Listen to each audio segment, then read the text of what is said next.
প্রিয় সাথীরা, এলিশিয়ান এডুকেশন চ্যানেলে সকলকে স্বাগত জানাই। 1 এপ্রিল 2024 থেকে ইপিএফ এর জন্য যে সফটওয়্যার ডেভেলপমেন্ট এবং ইনস্টলেশনের জন্য যে ওয়ার্ক অর্ডার ইস্যু করা হয়েছে গত 3/6/2025-এ, আজকে সেই বিষয়ে আলোচনা করব। ইপিএফ এবং ডিসিএফ এর বিষয়ে সঠিক ধারণা বিষয়ে আলোচনা করব এবং 60 এবং 65 উভয়ের জন্য কি ইপিএফ চালু হবে, আজকের ভিডিওতে সেই বিষয়টাতেই আলোচনা করব। তো আসুন শুরু করছি আজকের ভিডিও। 1 এপ্রিল 2024 থেকে ইপিএফ এর জন্য যে সফটওয়্যার ডেভেলপমেন্ট এবং ইনস্টলেশনের জন্য যে ওয়ার্ক অর্ডার ইস্যু করা হয়েছে, তাতে অনেকের মনে হচ্ছে 60 এবং 65 সকলেরই ইপিএফ চালু হতে চলেছে। আসলে এমপ্লয়ি মাস্টার ডাটাবেস 60 এবং 65 সকলের জন্য তৈরি করা হবে, সেই উদ্দেশ্যে এই ওয়ার্ক অর্ডার।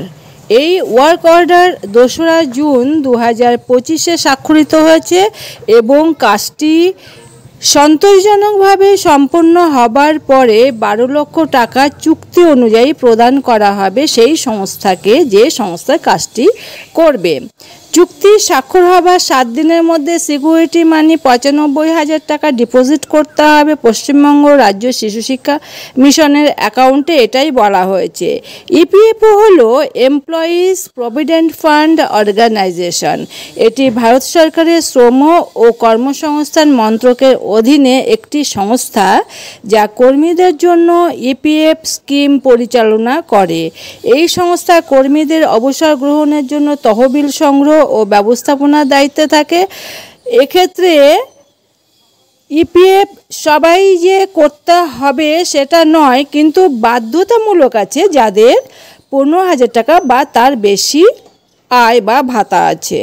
কর্মচারীর বেতনের 12% জমা হয় এই ইপিএফ তহবিলে এবং সরকার 12% দেয়। তবে এই প্রকল্প কিন্তু শুধুমাত্র 60দের জন্য, 65দের জন্য যে ইপিএফ চালু হচ্ছে এই ধারণাটা কিন্তু সঠিক নয়। ডিসিএফ সম্পর্কে অনেকের ধারণা আছে একাডেমিক সুপারভাইজার এসিওরা ভুল বোঝাচ্ছেন বা জোর করছেন তথ্য চাওয়ার ব্যাপারে। এ ব্যাপারে আমি বলবো, অর্ডারটা কি বলছে সেটা ভালো করে দেখুন।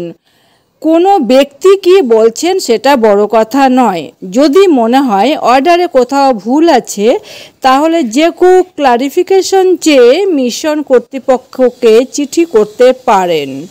তো সুতরাং এ বিষয়ে ভ্রান্ত ধারণা পোষণ করাটা ঠিক নয়। আর ইপিএফ একটা খুব ভালো ব্যবস্থা। যদি 65দের জন্য ইপিএফ চালু হয় তাহলে অবশ্যই সেটা খুশির খবর হবে, কিন্তু ইন জেনারেল 65দের জন্য ইপিএফ কোথাও চালু হয়নি এখনো পর্যন্ত।